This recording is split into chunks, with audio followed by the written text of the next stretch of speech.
Afternoon. Let me just give you an update before we go to other topics on the weather situation we'll be facing the next few days. I want all New Yorkers to know that we'll have freezing temperatures and snowy conditions over the next few days. And I definitely want people to take the appropriate precautions. City government is fully prepared for this situation, but it's also really important that New Yorkers recognize it'll be a cold next few days, some snow. Definitely be ready to alter your routine a bit, leave more time as you're getting around. Now, we've seen some light snow that began early today. Snow will remain light. We'll see it off and on continuing into this evening. Total accumulation of, at this point, we see accumulation of between 2 and 4 inches of snow by the end of the day, depending on where you are in the city. Temperatures in the 30s right now, but with wind chill between 20 and 25 degrees in real terms. Tonight, temperatures will go down in the mid-20s with wind chill as low as 15 degrees. So we will have code blue in effect, and we'll be doing extensive outreach to any homeless New Yorkers and anyone who needs our help. The cold and snow will continue tomorrow. We expect, again, light snow beginning tomorrow evening, Tuesday evening, continuing through Wednesday evening. Again, very limited accumulation at this point, between 2 and 3 inches total from tomorrow evening through Wednesday evening. I think you've all heard me say before, that could change. So we'll certainly be ready if that number gets higher or if things move more quickly. Wind chill tomorrow forecast between 15 and 25 degrees. So the real feeling out in the streets tomorrow will be between 15 and 25 degrees. So people need to be alert. Streets could be slippery. Obviously, it could be cold, and therefore you want to not stay outside any longer than you have to. Asking people to walk carefully, drive carefully, leave extra time to make sure you're safe. And as usual, whenever we have difficult conditions, we ask New Yorkers to check in on your neighbors, check in on senior citizens, check in on folks with disabilities. Anyone you know may have special needs. Please be there for them. Now, we had a bit of a flooding issue earlier this morning. It was limited, but still worth noting in some of the coastal areas of southern Queens, southern Brooklyn, and Staten Island. We saw higher than normal water levels this morning. In most cases, this resulted in some street flooding and not damage to private property. But we have sent OEM out with emergency management responders to the affected neighborhoods to monitor the situation and help in any way we can. Department of Environmental Protection has sent crews to affected neighborhoods to make sure that storm drains are cleared so we don't see the flooding exacerbated. And the Sanitation Department is pre-salting flooded roads to prevent icing conditions as temperatures drop below freezing. So obviously we want to make sure if any water does pool up that we have the salt on it to keep it from icing up too much. This situation is very limited, but it's another reminder of why we have a $20 billion resiliency plan. $20 billion being spent on resiliency all over the city. All 5 boroughs, particular focus on Jamaica Bay, which is where a lot of this morning's condition was. This plan, obviously, a lot of the pieces have already moved. 3.5 million cubic yards of additional sand have been put on the Rockaways for added resiliency. And nearly 5 miles of dunes on Queens public beaches have been upgraded. And there have been upgrades to the bulkheads along Beach Channel Drive, and that was the area that got hit very hard by Sandy, so that upgrade is very important to the people of that community. Tides this evening and tomorrow morning are forecast to be lower than this morning, so we do not expect as much as we saw this morning. We expect only minor levels of flooding during the high tide coming up tonight. Just a few words in Spanish, and then want to take any questions that are weather-related, and then we'll take any other questions you may have. Estamos esperando nieve y temperaturas bajas en los próximos días. Algunas zonas costeras se han inundado un poco y esperamos un poco más durante periodos de marea alta. Les pido a todos los neoyorquinos que tengan cuidado al caminar y conducir y por favor cuiden a sus vecinos y ancianos. So with that, first, any questions about the weather, and then we'll take questions on any other topic. Anything weather related, please?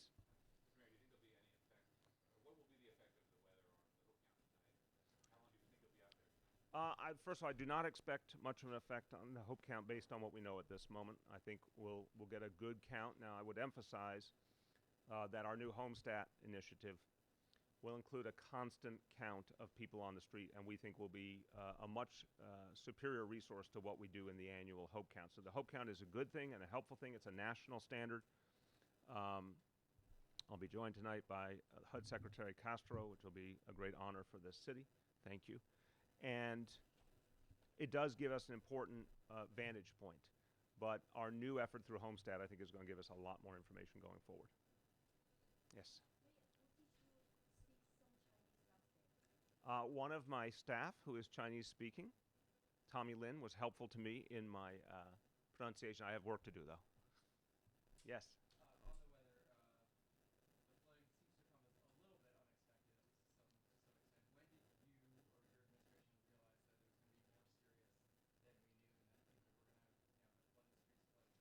Right. Well, we found out as obviously it was happening. It was not expected from the original reports. Thank God, again, very limited.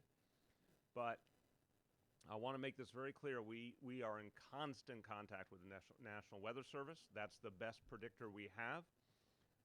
They would be the first to say they give us the best information they have, but sometimes on the ground, things happen differently. Either there's more or faster dynamics than expected.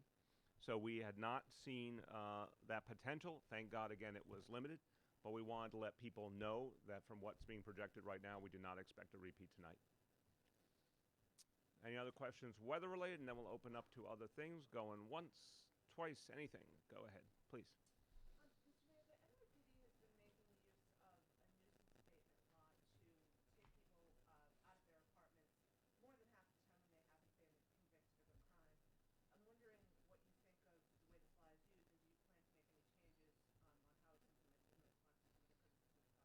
The concept of the law is to make sure that if people are posing a threat to their neighbors, that we're able to address that threat. It is not that different than what we do in public housing when someone is a danger to their fellow residents, that there are measures we take to make sure that they don't create a danger. There should always be due process, so we're certainly going to look carefully at the protocols to make sure that there's appropriate due process and decisions are made carefully. But the underlying idea is an appropriate one, that if we believe someone is an ongoing threat and treating their neighbors inappropriately, it's one of the steps we have the option to take. Yes?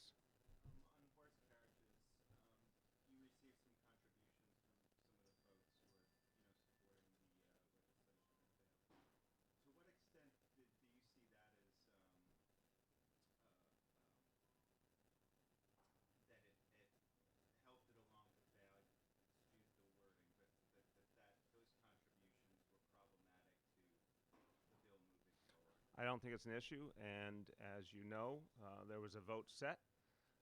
The Teamsters Union, with whom we had negotiated in good faith, and the council negotiated in good faith, pulled out of the deal, and that made it impossible for the vote to go forward Friday. But as I said, on Friday, we will, or on Thursday actually, we will look for a path forward on this issue. Yeah. Mm-hmm. Yes.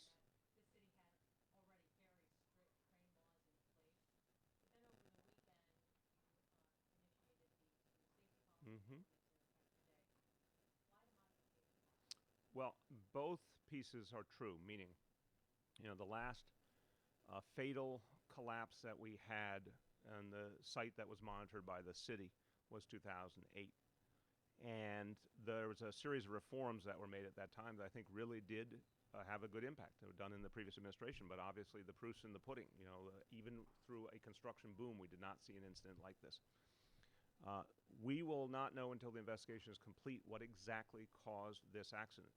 And sometimes there are sometimes very particular, very unusual conditions that cause an accident. But we can't speculate until we do a full investigation. What we can say is, upon reviewing this specific situation, we thought there were areas that we could go farther. and we thought it was smart to go farther. So now, for example, if we have a projected wind velocity of over 20 miles an hour, we're going to be telling the operators of the crawler cranes that they need to bring their cranes down in advance of that wind hitting. Or if we get a report that the wind has suddenly reached that level, we'll tell people they have to bring those cranes down immediately. We'll make sure that FDNY, along with NYPD, DOT, are working to make sure the area surrounding the site is clear of pedestrians and motorists. We'll be doing more notification of surrounding buildings, and obviously we're going to have a task force that's going to look at these issues more deeply. I think the central point here is, you know, around the time we had the last fatal collapse that was a city-regulated site, that was toward the end of the previous building boom. We're now in the middle of a very intense building boom, as I said yesterday. Very good for the city on many ways, but public safety comes first. We're not going to let anything be a higher priority than public safety. So we thought, out of an abundance of caution, these new approaches would add to the safety of our people.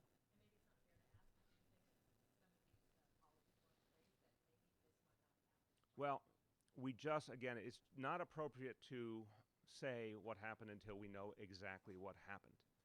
We can safely say that these policies will keep people safe going forward. Yes? Can you say a little bit more about what you mean when you talk about a path forward for the forced carriage legislation? Is that new legislation, and how could it be different to ensure that it would succeed with this bill? Well, we'll certainly have that conversation with the City Council. But again, we had a piece of legislation that clearly had the votes, and we have to now make sense, since one of the parties that was backing that legislation is not backing anymore. We'll have to make sense of what makes sense going forward. So we'll have that conversation with the City Council. A lot of people have questioned why you would expend so much energy on something that a majority of the electorate, when polled, says is not that big of a deal. Do you feel like this has been I think you guys think I've expended more energy than I've expended. you didn't try very hard? No, it's saying I think you think I've expended more energy than I expended. My energy, as you just look at the issues I've worked on over the last 2 years, I put a huge amount of energy into pre-K. I put a huge amount of energy into affordable housing, into public safety.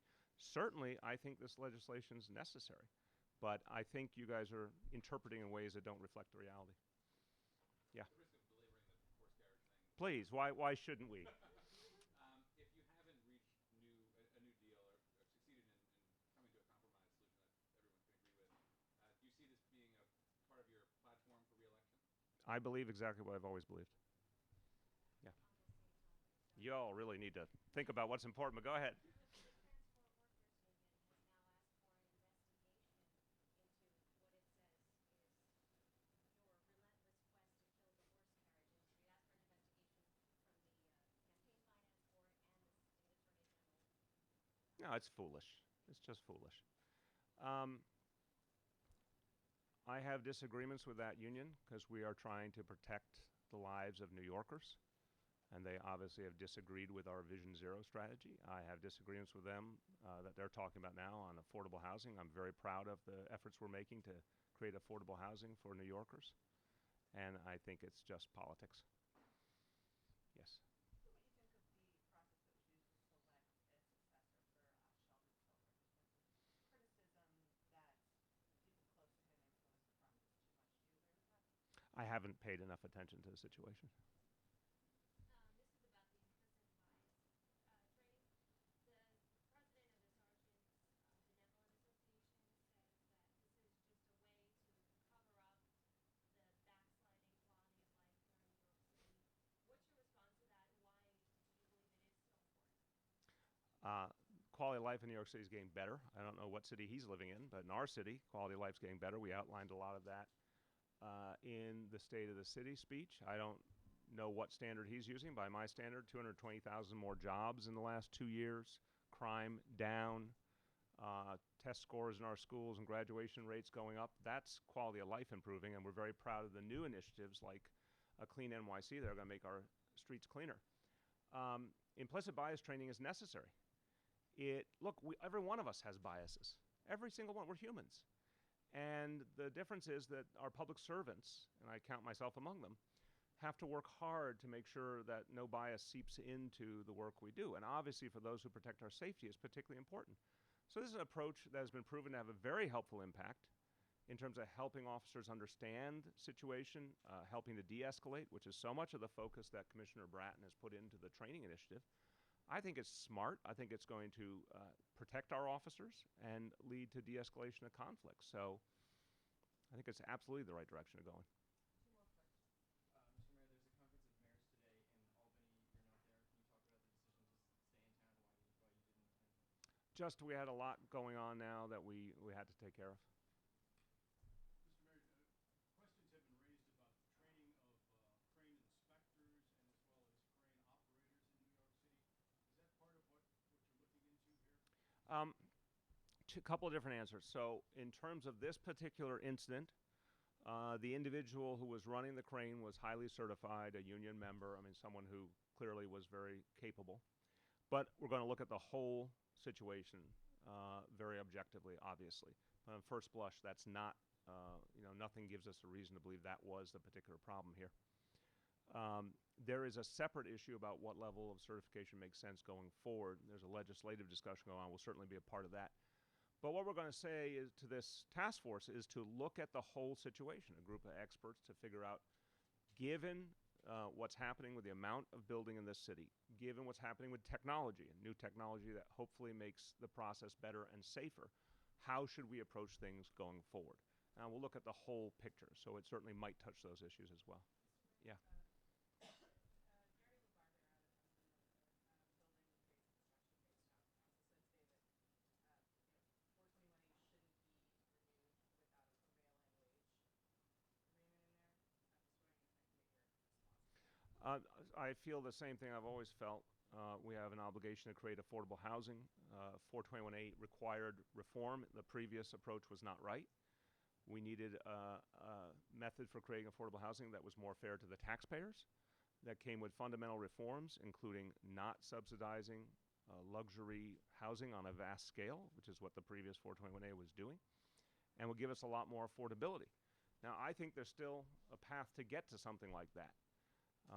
And that's what we need to do. So from my point of view, the core impulse behind these reforms is absolutely where we need to go, and I'm still committed to that. Mr. Mayor, the Hope Count, of course, is tonight. I was wondering if you could speak a little bit what you hope to learn this evening from the count, and also if you could address some of the criticisms, people who say that a one-night snapshot doesn't provide an accurate count. Yeah, we spoke to this a moment ago, but I'll reiterate. That's why we're very proud of the new Homestat initiative, which is going to give us literally a daily look at what's happening with homeless folks on the street. The Hope Count, I don't think anyone, even the leading experts on homelessness, would say this is the perfect way to do a count, but it became the federal standard. It became the way you could compare from year to year and city to city. And we certainly undertake it, with all the energy we've got. So for me, it's always an opportunity when you do something like this, or when I visited the Bellevue shelter some weeks ago, just to get perspective. But I think in terms of a deeper understanding of what's happening and a more accurate count that really looks at how things change from week to week and month to month, that will come from our new Homestat initiative. Is any of that data available yet from Homestat? No, Homestat is ramping up into March. In March, we'll be at full strength, and that's when we're going to be able to give more specific and accurate counts, but we certainly look forward to sharing that information. Thanks, everyone.